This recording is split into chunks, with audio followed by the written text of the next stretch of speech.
وعلیکم السلام ورحمت الله. محترم پوښتنه کړې ده چې د احادیث مبارکه د ښځو په باره کې راغلي دي چې دا احادیث مبارکه درست او مستند دي که نه. نو لومړی حدیث مبارک دا راغلی دی چې رسول الله مبارک دا په لسو ښځو باندې لعنت لیږلی دی. د هغې بیان یې دا کړی چې لومړی هغه ښځه ده چې هغه خال لګونکې وي.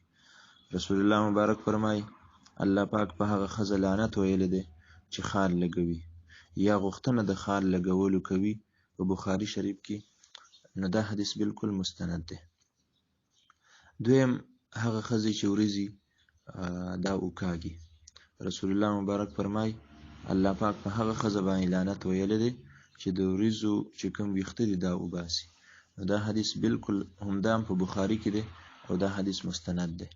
دریم حدیث هغه ښځه چې هغه بې ستري او بې حجابه ګرځي، مطلب داسې کپړې کوي چې هغه کې بې ستري وي یا داسې لباس او داسې بهر ته تللو کې داسې لباس اختیاري چې په هغې کې دا بې حجابه شان وي او بې ستره وي.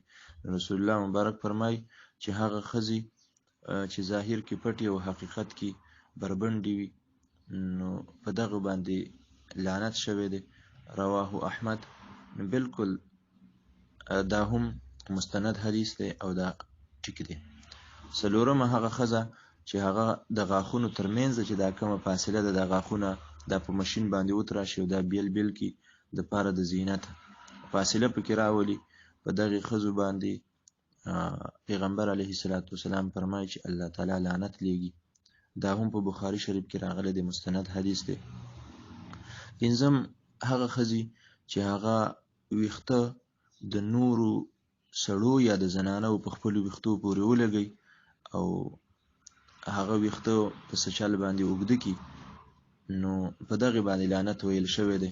نو دا هغه سړي ته هم مراد دی چې هغه د نورو سړو ویښته په خپل سر کې وکري یا د نورو زنانو یو زنانه د نورو زنانو ویښته واخلي او هغه خپلو ویښتو پورې دا یو ځای کړي او دا ویښته پې اوږده ښکاري.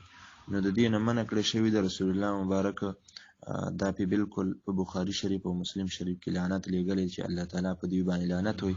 اوس که دا ویښته سړي د خپل بدن راواخلي او په سر کې وکري یا ښځې د بل څه ویښته وي او هغه د خپلو ویښتو سره یو ځای کې یا پلاستیکي ویښته وي هغه یو ځای کې بازار کې چې کوم جوړ شوي وي د بل انسان ویښته نه وي نو دا د خپلو ویښتو سره یو ځای کولی شي، دغه د لعنت نه بهر دی.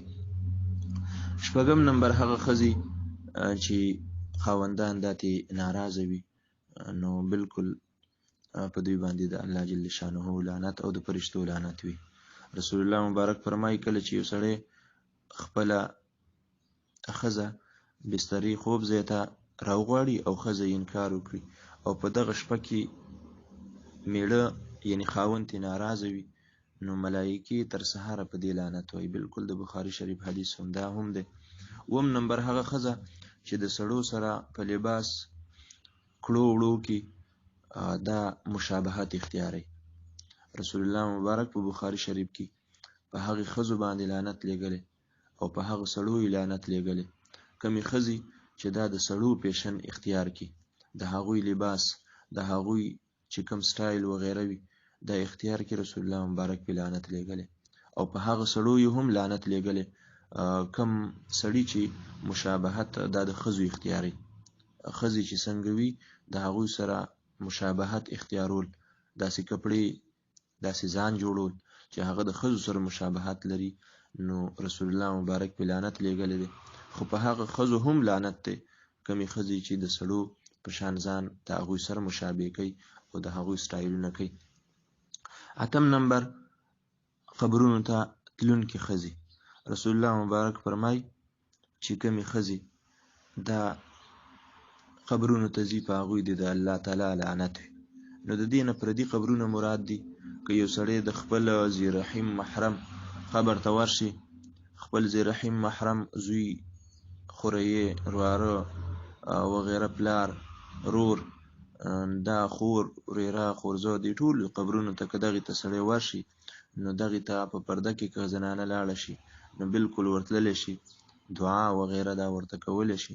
خو کومه ښځه چې پردو قبرونو ته روانې وي نو بالکل دا لعنت نه خالي نه ده او په دغې ښځه به د الله تعالی لعنت وي. یا ښځه ده هغه د ذی رحم محرم قبر لځي خو په داسې لباس کې ځي چې هغه لباس یې غیر شرعي دی او په هغه بې صدري پکې وي نو بیا هم په دغې باندې د الله تعالی لعنت دی، بیا تلل نه دي پکار. نه هم هغه ښځه چې هغه فریاد کوونکې وي چې کله دا مړی وشي او دا خپل مخ وهي یا خپل ویښته شوکوي یا خپل ګریوانونه چې کوم دی هغه څیري او خپل ګریوانونه شلی، نو په دغې ښځه باندې رسول الله مبارک فرمایي چې د الله تعالی لعنت دی او الله تعالی پې لعنت لیږي. نو بالکل د دې نه ځان دا ساتل پکار دی. د مسلم شریف حدیث دی او دا حدیث هم مستند دی. 10 نمبر هغه ښځه چې د 3 طلاقو وروسته ځان حلالوي. نو که په وخت دا طلاق دې ته 3 ورکړی شي او 3 طلاق نه بعد بیا په دې نیت باندې خاوند یا ښځه حلاله کوي چې یاره زه دې خپل خاوند ته راشم او دغه پکې خاص په دغې نکاح په وخت کې دا شرط او دا هر څه وي نو بیا پې لعنت وي. که د دې نه علاوه وي او د مجبورۍ په محال باندې وي یا پکې دغه د نکاح په وخت کې دا شرط کې نه ښودلی شي د حلالې مطلقې نکاح وکړی شي نو دا بیا د لعنت چې کومه ذریعه وي د هغې نه بچ دی، په دغې باندې بیا لعنت نشته.